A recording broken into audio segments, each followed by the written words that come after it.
I asked Jack, I said, let me ask you a question. I said, why, the way you drive it, you're the greatest putter I've ever seen.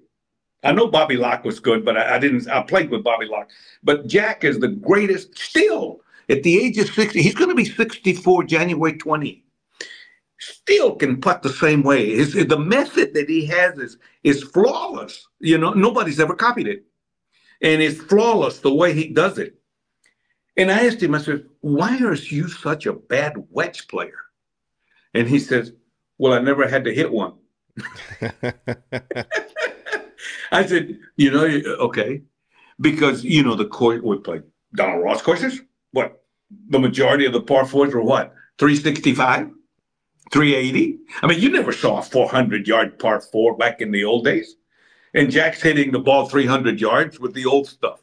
Persimmon, 42-inch club, 11-inch degree on the driver, and he's hitting it 300 yards. He's the only one that can hit it 300 yards. If you read the last article that was in the Kingdom magazine, he says, I know I had power, he says, but I never used it. He said, I very seldom ever used the whole power. And that's what he did. He lined up to the left, down the road. Jack would hit would aim down the left side of the rough and move the left shoulder as fast as he could. Simpson has a fast left shoulder. Watch Simpson.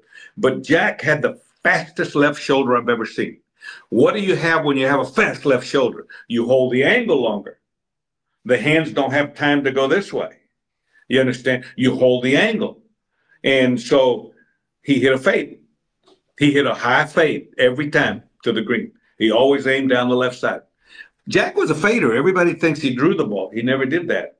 He faded everything. You know, just a small fade. Hit it higher than I did, but he moved it from left to right. But he couldn't play a wedge. He couldn't play a wedge. It was very difficult for him. Finally, later in years, he went to Phil Rogers in San Diego, and Phil helped him a little bit, and he got better with it.